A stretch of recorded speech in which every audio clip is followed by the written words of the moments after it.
Hey guys, so a few weeks back I touched on the topic of auxiliary progression, and today I'd like to expand on that a little bit more based on some of the comments and ideas coming from you guys along with some stuff that I've been writing down. So first, what is auxiliary progression? Auxiliary progression for Destiny would be secondary or other side objectives different from the main goals of the game. While Destiny has things like this, most dominantly in the form of the Crucible, to keep players playing, there needs to be some form of carrot on a stick that a player can always be chasing. The more hardcore audience, for example, is slowly catching up to or has caught their carrot on a stick. Even then, you don't have to be a hardcore player to feel like you are experiencing burnout because of a lack of activities. Players want to invest more in their character whenever possible. I know I do. I want to keep customizing, keep investing, keep tweaking, and keep playing, but there's just not enough out there to make that possible.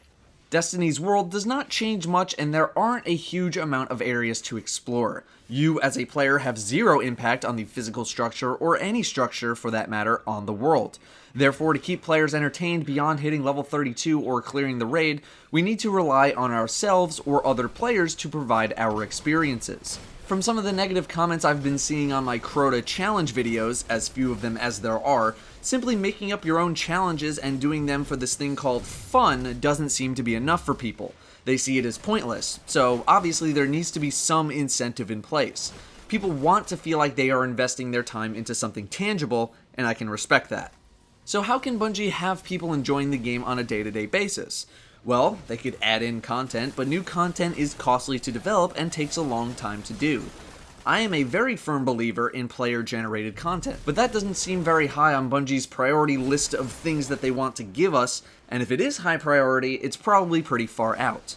I completely understand why though, considering that all the tech and networking that goes on behind the scenes that we have no idea how it even works, probably creates some issues.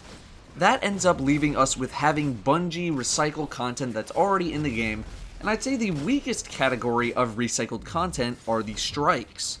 Now let's face it, there are not really any reasons to run strikes anymore besides your weekly and your Nightfall. You can't even select a specific strike to go to at your level. Devil's Lair is always level 8, Summoning Pits is always level 12, etc. The only way to play high level strikes is the Vanguard playlist, which you cannot pick, and if you're above level 30, you probably don't need to run unless you really need Vanguard marks, and that's probably not even the best way to get marks. The weekly and Nightfall are high level, sure, but you don't get to pick those. PvP leaderboards are something that need to happen eventually, rankings, leaderboards, all that stuff. I think we can all agree on that. So why not have PvE leaderboards as well? I've noticed a slight desire among the community about wanting 3-man raids, aka actually having mechanics in a strike, something that I'm a fan of, but I don't think this would go far enough in terms of content that can be recycled. One thing that I've been thinking about, and one thing you guys have been talking with me about, is the concept of speedrun strikes.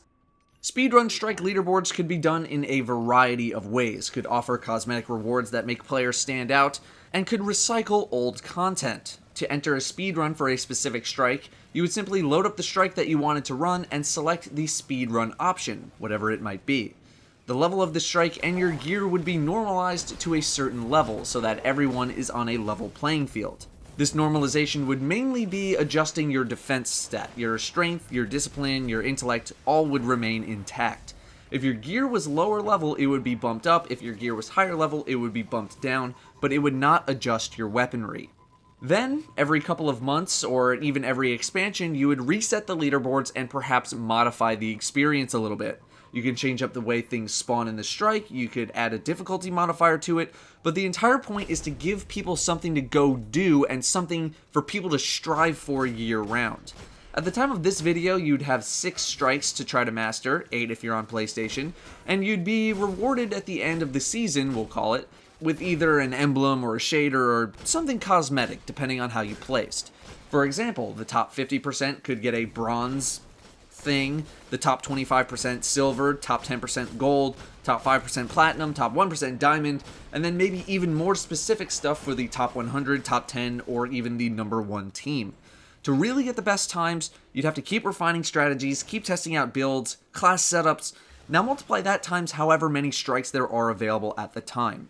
You could even have a weekly and or Nightfall speedrun option and give out a special item for the top X amount of players every week.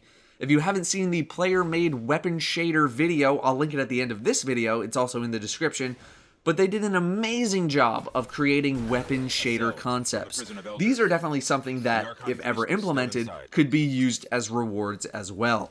Not many rules would be required. The only thing that would need to be required is that you can't switch party members at any time, and if anyone leaves the run at any point, your time would be disqualified for that run. This would prevent people from joining in at the very end and getting a ridiculously fast time. We could take it a step further if we wanted and introduce level normalization +1 and +2 leaderboards. This meaning that, say if the normalization was tuned to level 30, everything in the strike would be level 31 or level 32 respectively, depending on the scaling that you selected. Another thing that I thought would be cool is something that is almost essentially pulled from Halo, and that would be challenge mode score attack leaderboards. Each modifier you added would give you multipliers for points that you could earn, each enemy giving a certain amount of points. Your time would also play a factor to encourage going as fast as you possibly could instead of just being able to go very, very slowly. Dying would also cost you points. Stuff like Light Switch, Angry, and Epic could offer among the highest multipliers, Juggler slightly less so, with the Burns being an interesting case. You could pick as many or as few of these difficulty modifiers that you want, but obviously picking more would give you higher multipliers.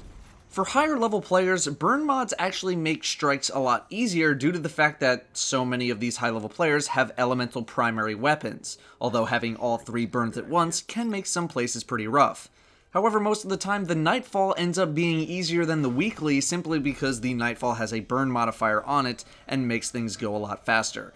I've gone through many ideas on how to balance the burn modifiers, and I've asked a lot of people, and most people said that simply removing the burn modifiers completely in favor of a level scaling multiplier would be the best.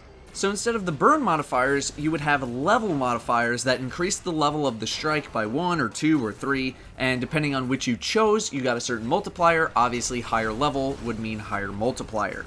If we wanted to keep the burns around, the best idea I came up with would be that only enemies that deal the damage of the burn you selected would have the multiplier applied to them. So for example, if you picked Arc Burn Devil's Lair, then only things that dealt arc damage would be affected by the multiplier. So if a drag that deals arc damage is worth 50 points normally, with the Arc Burn modifier on, let's say it was a 1.2 times multiplier, that drag would now be worth 60 points. If you had the Solar Burn modifier on, then that drag would still be worth 50 points because it deals arc damage, not solar damage. This is the kind of stuff that I think would create some great replayability for the strikes and would give people reasons to go back and master those strikes. It would allow people to invest more in their characters while also getting exclusive rewards. I hope something like this is in the works, or could at least be considered for Destiny. Anyway guys, that is going to do it for me. Thank you all very, very much for watching, and I will see you next time.